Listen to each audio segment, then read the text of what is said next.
네, 이번 지방선거에서 참패를 맞은 민주당 비대위 지도부가 전원 사퇴를 했지만 당내 계파 갈등이 커지고 있습니다. 이재명 고문을 둘러싼 선거 참패 책임론이 커지고 있는데요. 관련 내용과 함께 향후 전국 상황 짚어보겠습니다. 천하람 국민의힘 순천갑 당협위원장, 남영희 민주당 인천 동구 미추홀구 을 지역위원장 나오셨습니다. 어서 오십시오. 네, 안녕하십니까. 안녕하십니까. 자, 어제 민주당 내에서 당내 인사들이 선거 평가를 좀 내놨는데 특히나 좀 이재명 고문을 저격하는 그런 글들이 많았습니다. 어제 민주당 비대위가 총사퇴를 했지만 이제 책임론이 좀 커지고 있는 것 같습니다. 당내 내홍이 좀 불거지고 있는 분위기인데 현재 상황 어떻게 보고 계신지 여쭤보겠습니다. 일단 표면적으로 보면 이제 선거가 끝나자마자 몇몇 의원님들께서 SNS에 글을 막 쓰셨더라고요. 제가 보면 준비되어 있는 글 같았습니다. 김동연 후보 경기도지사 당선 확정이 되기 전에 나온 글도 있고 해서 저희가 보면 이 책임론을 누군가에게 씌워야겠다라고 준비되어 있던 것 같아서 씁쓸한 부분이 더 컸거든요. 근데 저만 그런 생각인 것 같지 않고요. 이 책임론을 어디까지, 그 범위를 어디까지 할 것인가에 대한 갑론을박이 분명히 있을 것이라 지금 당 내부는 시끌시끌한 것은 당연하고요. 특히나 당원들, 지지자들은 선거가 저희가 사실상 완전한 패배라고 보기에는 그렇지만 국민의힘이 승리한 것은 사실이지 않습니까? 그런 과정에서 이 선거에 대한 분석, 패배 요인이 무엇인지 이런 과정들이 필요하고 무엇보다 첫 일성은 책임 있는 국회의원들 그리고 지역위원장들 선거를 진두지휘했던 민주당의 책임자들은 사과의 말씀부터 내놨어야 되거든요. 그 과정이 생략되어 있었습니다. 첫 줄에 사과한다라는 내용들이 수사적으로 적혀 있긴 했지만 사실상 그 내용 전체들 대부분의 그 SNS에 올라와 있는 이런 글들의 내용을 보면 핵심적으로 특정인을 겨냥한, 특별히 이재명 후보나 송영길 후보 이런 분들을 겨냥한 마녀사냥식의 그런 글들이 아니었나 싶어서 저는 이 얘기들이 좀 더 깊이 있게 논의돼야 될 것 같고요. 그 부분에 있어서 분명한 책임에 대한 부분은 다른 일정 한정되는 인물에 따른 것이 아니기 때문에 우선 사과부터 했어야 되는데 그러지 못한 상황이 안타깝게 생각됐습니다. 또 당권 경쟁을 앞두고 있기 때문에 이런 갈등, 책임론 공방이 좀 앞으로 조금 더 계속될 것 같다 이런 생각도 드는데 국민의힘에서는 이런 상황들을 지금 어떻게 보고 계신지요? 예상하셨는데. 이걸 사실 대선 끝나고 했었어야 됩니다. 이거를. 그러니까 대선 끝나고 민주당에서 오답 노트를 만들었었어야 되는데 0.73% 격차밖에 안 났다. 사상 최고로 많은 득표를 얻었다 이러면서 약간 졌지만 잘 싸웠다. 또 하면서 약간 정신승리 느낌으로 많이 갔거든요, 민주당이. 그러다 보니까 이제 지선까지 지고 나니까 이제서야 이런 얘기들이 나오는 겁니다. 방금 이제 우리 마녀사냥 이런 표현 써주셨는데 저는 이 얘기가 말이 안 된다고 생각하는 게 선거에서 가장 큰 책임이 있는 사람 뽑으라면 후보와 총괄선대위원장입니다. 그런데 이재명 당선인 같은 경우는 대선에서는 후보였고요. 이번 지방선거에서는 총괄선대위원장입니다. 누가 보더라도 가장 큰 선거의 패배에 대한 책임을 져야 되는 게 맞거든요.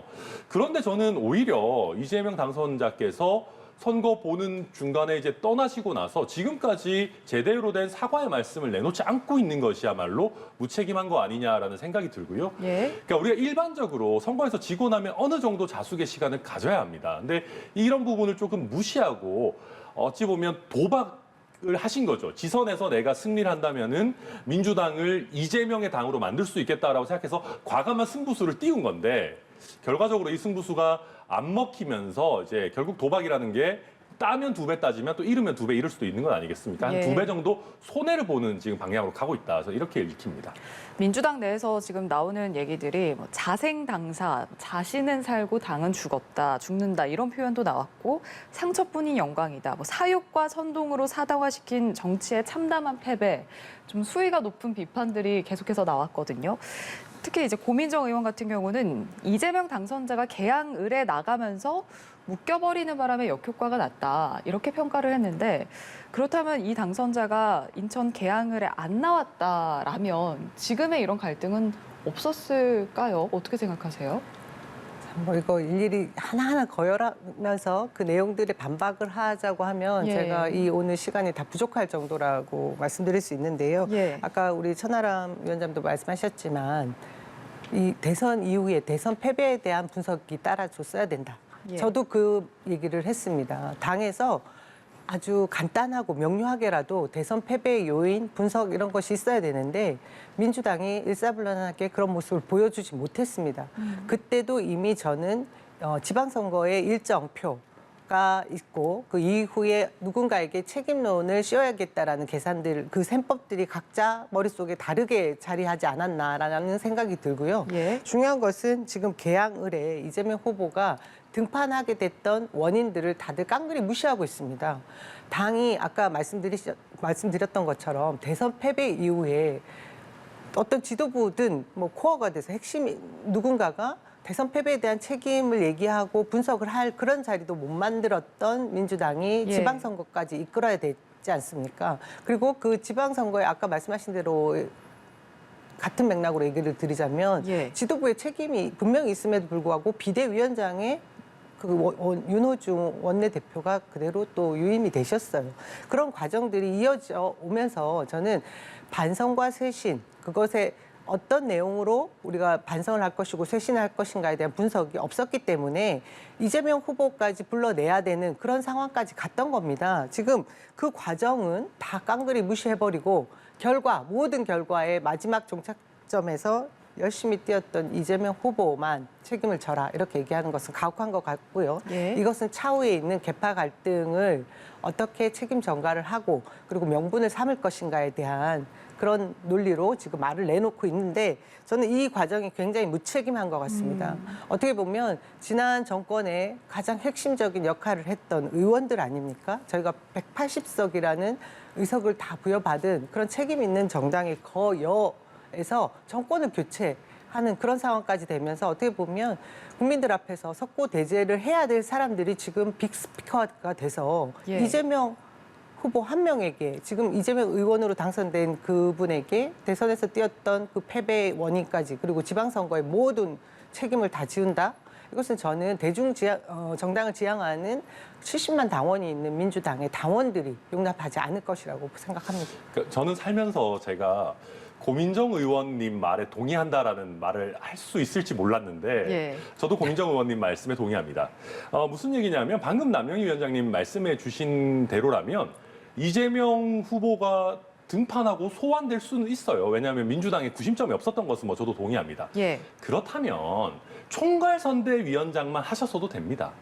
아니면 상대적으로 당선이 어렵다라고 생각되는 분당에 출마하셨어도 되고요.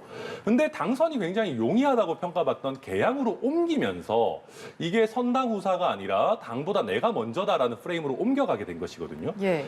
그래서 지금 민주당에서 심지어 어떤 얘기까지 나오냐 하면 이재명 후보 측에서 노무현 김대중 전 대통령이었더라도 질선거였다. 왜 이재명한테만 그러냐라고 하시는데 자 우리가 상상을 한번 해봅시다. 노무현 전 대통령이었다면은 이런 대선 패배 직후에 당선이 용이한 개항으로 갔을까요? 아니요. 제가 아는 노무현 대통령이라면은 오히려 대구 수성을에 가거나 경북지사에 출마하면서 본인은 죽더라도 당 전체를 살리는 행보를 보여줬을 겁니다. 예. 근데 만약에 이재명 후보가 저는 지금도 상상해 보자면은 경북지사에 도전장을 냈다라고 하면 노무현 전 대통령 추도식도 선거 직전에 있었기 때문에 저는 민주당이 다시 한번 노무현 바람을 탈 수 있었을 거라고 생각해요. 근데 그런 게 아니라 자기 혼자 살려는 선택을 하다 보니까 민주당 지지층들조차도 선거하러 안 가시는 그런 결론이 나온 게 아닌가라는 생각이 듭니다. 제가 그 부분에 대해서 제가 이재명 후보가 개항을에 출마해 주기를 원했던 사람 중에 한 명이어서 드릴 말씀이 있는데요. 예. 우선은 영선의 그 대선 후보였습니다. 국회 경험을 갖기를 원하는 다수가 있었습니다. 그리고 실제로 민주당에서 최고 많은 득표를 했던 인물입니다. 이재명 후보가 민주당 대선 후보 중에 1,600만 표 이상을 받은 후보가 사실상 지금까지 없었고요. 이런 인물을 민주당의 소중한 자산으로 키우기 위한 전략적 판단이 사실은 저와 같은 그리고 당원들 속에서의 그 요구에 포함되어 있었던 것이 개항을에 나와 달라라는 것까지 포함되어 있었습니다. 근데 지금 이 개항을 출마를 마치 자기 혼자 살기 위한 뭐 전략 꼼수다 뭐 이렇게 비판을 하시는 분들은 비판을 위한 비판을 하고 있는 거고요.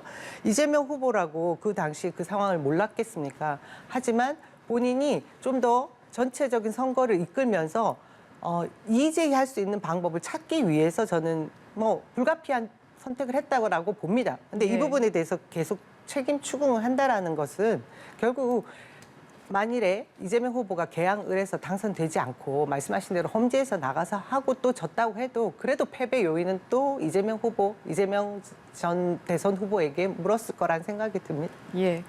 지금 오후 2시에 이제 국회의원 연석회의가 있는데 아마 이 자리에서 민주당이 뭐 대선 또 지선 패배 원인은 무엇이고 또 앞으로 당을 어떻게 이끌 것인지에 대해서 주요 논의가 있을 것으로 보입니다.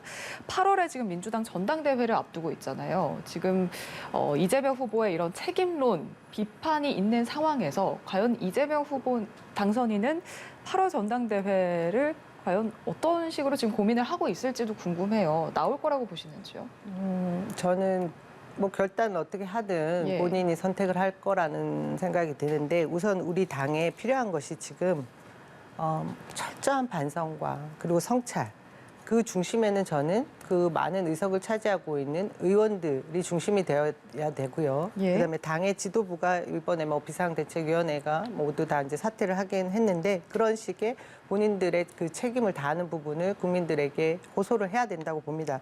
이후의 내용은 당이 재편될 때 국민들이 바라는 부분은 민주당이 좀 더 강해지고 세지고 개혁하고 혁신하는 모습을 보여라. 저는 그렇게 주문을 할 것이라고 봅니다. 그 진단을 하는 이유가 이번 지방선거에 저는 그 패배 요인 중에 하나가 낮은 투표율로 보는데요.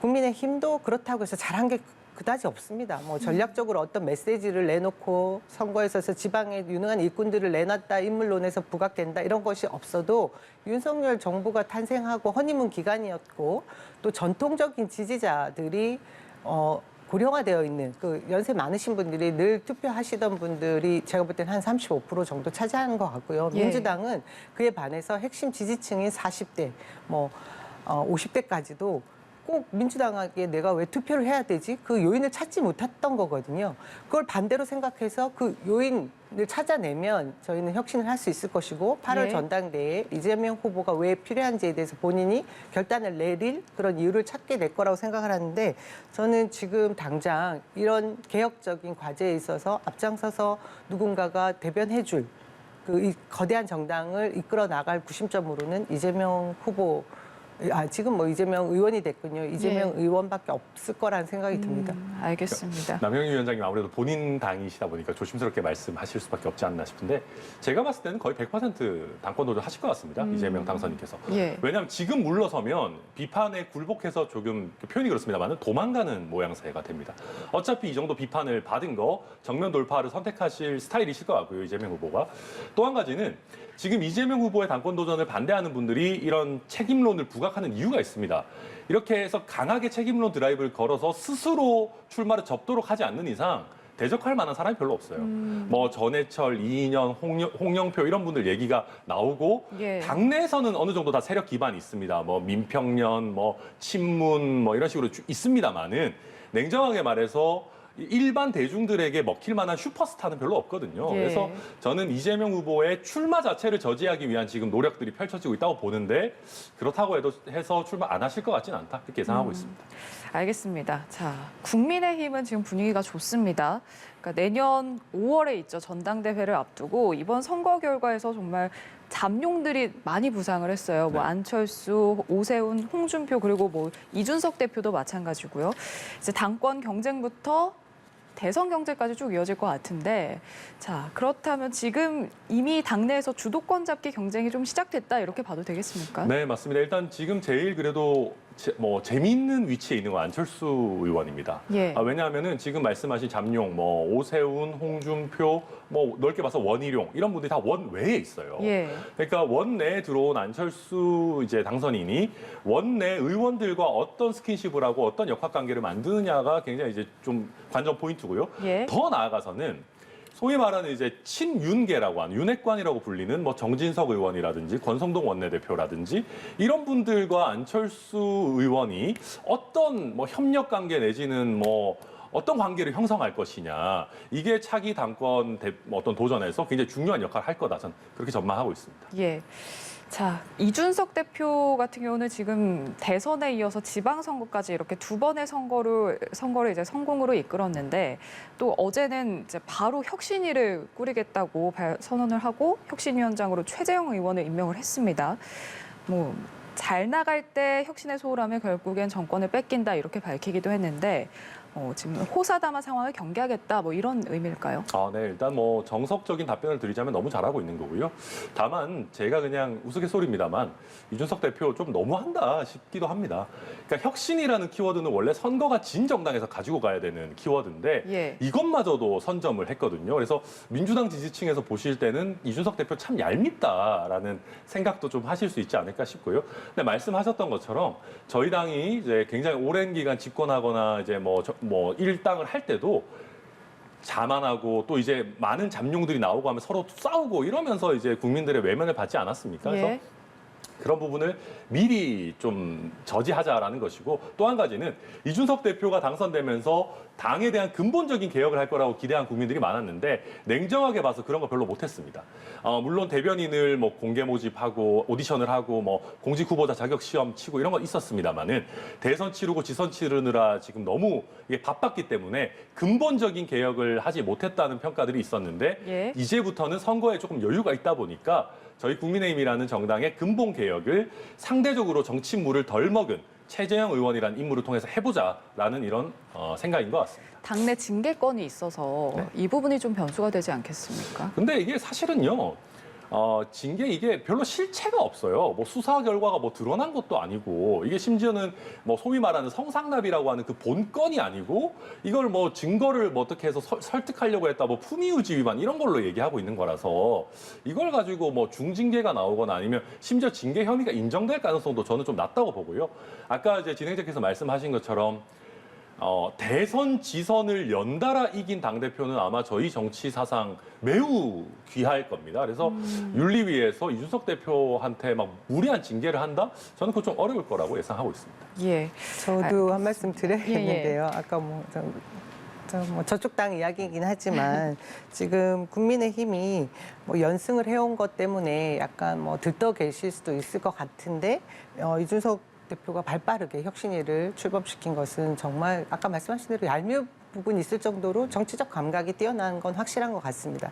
하지만 이 내용을 들여다보면 그동안 그 대선도 그렇고 이번 지선도 그렇고 그 내용면을 들여다보면 이게 국민의힘이 뭔가 굉장히 잘해서 성적표가 좋아서 받은 것이 아니라 민주당이 잘 못해서 얻은 반사이익이 충분히 있다라는 것을 저는 좀 기억해 주셨으면 좋겠고요. 튼튼한 여당도 중요한 것 아니겠습니까? 그런 점에서 저는 이준석 당대표의 그 성상납 의혹 문제가 대선 이후에 불거지면서 검찰에서 경찰로 넘어갔다가 또 지금은 당 윤리위에서 징계를 한 해 만에 했던 이런 소란들이 있었지 않습니까? 그럼 여당이 좀 더 뭐 혁신 과제도 그렇고 민주당이 시끄러울 때 여당이 좀 더 잘 체제를 정비해 나간다라는 측면을 저희가 기대를 하고자 하면 이준석 대표의 성상납 의혹은 정말 명확하게 해소돼야 되는 것이 저는 시점으로 봐도 좀 빠르게 처리돼야 될 부분이다 그렇게 생각이 듭니다. 근데 아마 이준석 대표 본인도 방금 말씀하신 거에 다 동의하시는 것 같아요. 예. 성상납 의혹 본인 뭐 떳떳하다. 오히려 예. 윤리위원회에서 내가 공개 회의 뭐 어떤 공개 검증에도 뭐 나가겠다라고 하고 있기 때문에 그렇고요. 저희 국민의힘이 뭐 잘한 거 없다. 뭐 맞는 말씀인데 과거에는 문재인 정부의 실책이 쌓였을 때도 그 반사작용조차도 잘 받아 먹지 못했던 정당이거든요. 그래서 조금씩 발전하고 있다. 앞으로 더 발전할 거다 말씀드리겠습니다. 알겠습니다. 자, 그리고 지방선거 좀 이슈가 됐던 지역들 결과 한 번씩 좀 짚어보도록 하겠습니다. 경기지사 김동연 당선자가 새벽까지 막 계속 접전 끝에 결국에 이제 신승을 했습니다. 인물론이 통했다 이런 평가가 나오고 있는데 어떻게 보셨는지요? 제 기억이 여기 방송에 나와서도 계속해서 그 정책적 우위 그리고 인물론에 있어서 뭐 김동연 후보가 훨씬 월등하게 평가받을 거다라고 예상을 했었는데 예. 사실 이 결과 이 표 차이는 정말 깻잎 한 장 차이네요. 그리고 12시간 계속 지고 있다가 1시간 반 정도 이겼다 이런 얘기하는데 저도 개표 과정을 계속 보고 있다가 잠깐 눈 붙인 사이에 이후에 막 전화가 오더라고요. 근데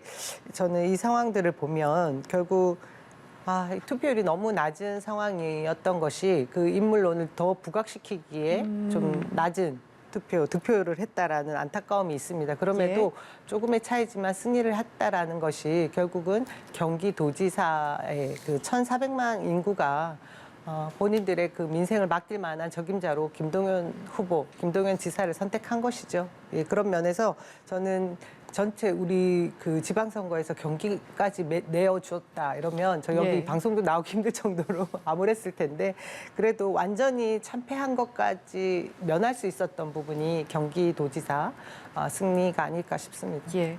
김은혜 후보 얘기도 좀 해보면 0.15%포인트 차 워낙 좀 차이가 적다 보니까 결과론적이지만 강용석 후보로 들어간 그 표가 좀 아쉽다, 단일화가 아쉽다 이런 얘기도 나오거든요. 단일화했으면은 다른 지역에서 훨씬 더 손해를 많이 봤겠죠. 제가 만약에 민주당 선대위원회라면 만약에 강용석 후보가 단일화를 한다면 다른 선거운동 할 필요 없습니다. 24시간 그냥 가로세로 연구소 뭐 그 하이라이트만 쭉 틀어놔도 중도층들 다 도망가실 거거든요. 민주당에서 원래 우세를 점하고 있는 내지는 중도층이 많다고 평가받는 경기도 내 많은 지역에서 저희 기초단체장들이 승리를 거뒀습니다. 정말 1% 안쪽에 신승을 거둔 후보들도 굉장히 많았고요. 더 전국 단위로 넓혀보면 세종이라든지 대전이라든지 굉장히 어떤 경합 지역들이 많았는데 만약에 우리가 소탐 대신하느라고 강용석 후보와 손을 잡았다면 이런 지역 전부 다 민주당에 내줬을 겁니다. 그래서 단일화라는 건 애초에 말도 안 되는 거였고요. 저희가 조금 아쉬운 것은 강용석 후보가 가로세로 연구소에서 항상 말하는 것처럼 그렇게 무슨 우파 뭐 이런 걸 사랑한다면은 자진 사퇴를 했었어야 되는데 끝까지 자진 사퇴 안 한 부분이 아마 저는 그래서 강용석 후보가 이제는 저희 보수 진영 내지는 우파 유권자들로부터 굉장히 많은 비판을 받을 거다. 그렇게 예상하고 있습니다. 알겠습니다.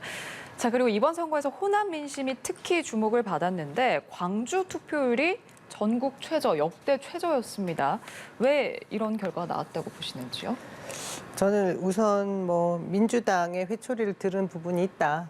그런 생각이 들고 두 번째는 누굴 찍어도 뭐 민주당 후보가 당선이 될 텐데라는 관성에 의한 거다라는 생각을 하면 사실 이 부분이 대구, 뭐 불경 이쪽 지역하고도 뭐 비슷한 상황이 된 거거든요. 그런 점에서 광주의 투표율이 아주 낮았다. 이 부분은 민주당에서 특별히 민주당 캠페인을 통해서 꼭 투표장에 나와 달라는 요인을 제공하지 못한 것과 일맥상통하고요. 그리고 공천 과정에 뭐 잡음들 뭐 이런 것도 포함되어 있는 부분이 있습니다. 근데 결국은 저는 이 광주의 투표율이 뭐 낮아진 부분을 국민의힘에서 굉장히 캠페인을 잘했다 뭐 이런 얘기 그리고 뭐 유의미한 득표를 했다 뭐 이런 걸로 말씀드리기에는 아직 그렇게 이른 점이 있다라는 생각이 듭니다. 저 말씀하신 대로 지금 국민의힘은 호남에서 일단 광역단체장에서 다 졌지만 득표를 좀 상당히 했습니다. 이게 졌지만 잘 싸웠다 이 표현이 딱 여기에 들어맞을 것 같은데 자 지금 광주시장, 전남도지사, 전북도지사 모두 15%를 넘었습니다. 이유는 뭐라고 보시는지요? 졌지만 잘 싸웠다라는 용례에 아주 적합한 예죠. 과거에 비하면 엄청난 성장입니다. 제가 사실 2년 전에 전남 순천에서 출마를 했었는데 3% 득표를 했었거든요. 그때 총선에 저희 후보 대부분 다 내지 못했고 대부분 2, 3%대 득표를 했었습니다. 근데 이제 고작 2년 남짓 지난 시기인데 저희가 15%를 넘게 그것도 광역단체장에서 득표를 했거든요. 이거 엄청난 의미가 있는 것이 15%를 넘으면 선거 비용을 전액 보전을 받을 수 있습니다. 그래서 이번 선거에 끝나는 것이 아니라 저희가 앞으로도 양질의 후보를 우리 호남 지역에 공천할 수 있는 밑거름이 되기 때문에 너무나 소중한 저희에게는 이제 기틀이라고 할 수 있고요. 또 한 가지는 광역단체장들이 이렇게 선전해줬기 때문에 저희가 전남, 광주, 전북 모두에서 도 비례 후보, 그러니까 광역 비례 후보 당선을 시켰고요. 저희 전남에서 또 유일하게 저희 순천시 같은 경우에도 비례대표 기초의원을 당선시키기도 했습니다. 그래서 과거에 보면 호남에서는 국민의힘이 존재감이 아예 없었어요. 그냥 선거 때만 가끔 와가지고 한두 표 더 주십시오 이런 느낌이었는데 그러니까 선출직이 아예 없었으니까요. 근데 이런 식으로 조금씩 저희가 지역 일꾼들이 생기면 우리 시민들, 도민들의 일상생활의 민원들을 해결할 수 있는 이런 제도적인 정비가 되기 때문에 앞으로 호남에서 국민의힘의 역할은 이제 시작이다. 저는 그렇게 생각하고 있습니다. 뭐 서진 정책이나 말씀하시죠. 그 부분에서 우리 지금 천하람 순천 당협위원장의 역할이 아주 컸다라고 제가 칭찬해드리고 싶었어요. 여기 방송 들어오기 전에 지역에 비례 후보들이 당선이 됐다는 얘기 듣고 사실 좀 놀랐거든요.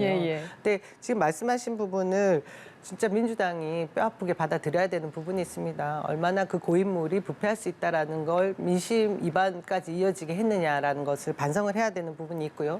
그 반대로 따져보면 경북도지사 후보, 우리 험지에 출마한 임미애 후보가 22%에 가까운 정말 유의미한 득표를 했습니다. 그 전 지역에서 거의 20%를 다 넘으셨다. 그것도 완전히 반대되는 그 입장이긴 한데 이런 부분을 크게 언론에서 부각시켜주지 않거든요. 저는 그래서 그 말씀을 꼭 드리고 싶고 대구시장에 출마한 우리 서재현 후보도 17% 이상 또 유의미한 그 득표를 했습니다. 그러니까 선거 보존을 받을 수 있는 상황까지 갔는데 지금 저는 이런 말씀을 드리면서 뭐 이쪽도 저쪽도 비슷한 상황입니다. 이렇게 말씀드리기 좀 송구한 게 우리 더 이상 이런 지역주의적인 투표는 좀 없어져야겠죠. 그렇게 간곡하게 노무현 대통령이 생각하셨던 지역주의 사라질 때도 이제 머지않았구나 하는 생각에 조금 희망 섞인 그런 말씀도 드리고 싶습니다. 이번 득표를 보니까 좀 지역주의가 좀 많이 완화되고 있지 않나 이런 생각이 들긴 합니다. 자, 마지막으로 서울시 얘기를 해보면 지금 오세훈 현 시장이 현정사 최초로 첫 4선 서울시장이 됐습니다. 서울시 의회 그리고 구청장도 국민의힘이 과반을 넘겼는데 서울의 민심은 어떻게 분석하고 계신지요? 네, 아무래도 이제 오세훈 후보의 경쟁력이 굉장히 높았던 것 같습니다. 이제 구청장 선거에서는 오히려 저희가 진 지역들도 꽤 있었어요. 근데 반대로 오세훈 후보 같은 경우에는 서울시의 전 지역, 심지어는 모든 동에서 송영길 후보에 비해 높은 득표를 했다라는 걸 보면 우리 서울에서 물론 부동산 민심 이런 것들도 있었겠습니다만은 조금 중도지향적인 후보들을 많이 선택하신 선거가 아니었나 싶어요. 아무래도 대선을 거치면서 서로 이제 진영 간에 너무 세게 싸우고 이런 거에 대한 정치적인 피로감이 있으셨던 것 같고요. 조금 지난 얘기입니다만은 아까 김동연 후보의 인물 경쟁력 얘기하셨는데 저는 김동연 후보가 당 지지율보다 더 선전한 원인 중에 하나도 조금 중도지향적이고 점잖은 이미지 같은 것들이 이번 선거에 유독 좀 좋게 작용하지 않았나. 그래서 정치적 피로감을 줄여주는 후보들이 선전한 선거였다. 서울시 민심도 비슷하게 작용했다. 이렇게 보고 있습니다. 구청장 같은 경우는 민주당이 좀 예상보다는 선전했다 이런 평가도 나오더라고요. 저는 더 나올 줄 알았습니다. 사실 10곳 이상 경합 지역이 우세할 줄 알았는데 결과는 뭐 그에 좀 못 미쳤죠. 근데 전 오세훈 시장이 받은 그 득표에 비하면 구청장 민주당 후보들이 선전한 게 확실합니다. 이것은 지난 4년 동안 행정력을 어떻게 발휘를 했고 주민들에게 체감할 수 있는 그런 모습을 보여준 평가였기 때문에 저는 그 부분에서 감사하게 생각하고요. 근데 지금 송영길 후보가 오세훈 후보에게 뒤처졌던 부분이 결코 인물의 그 경쟁력 부분에서 밀린 것이 아니라 이 정치적인 출마의 명분에서 저는 밀린 부분이 분명히 있는 것 같습니다. 뭐 갑자기 인천에 있다가 느닷없이 왔다라는 그런 프레임, 그리고 민주당에서도 애초에 후보를 찾지 못해서 나중에 뒤늦게 굉장히 시끄러웠지 않습니까? 뭐 배제를 시켰다가 경선을 했다가 뭐 이런 부분들이 그게 저는 비대위의 그 난맥상의 하나였는데 그런 결과가 이번 오세훈 첫 4선의 성공에 또 밑거름이 되지 않았나 싶어서 좀 씁쓸하네요. 알겠습니다. 자, 여기까지 듣도록 하겠습니다. 천하람 국민의힘 순천갑 당협위원장 그리고 남영희 민주당 인천동구 미추홀구 을 지역위원장과 함께했습니다. 고맙습니다. 감사합니다. 고맙습니다.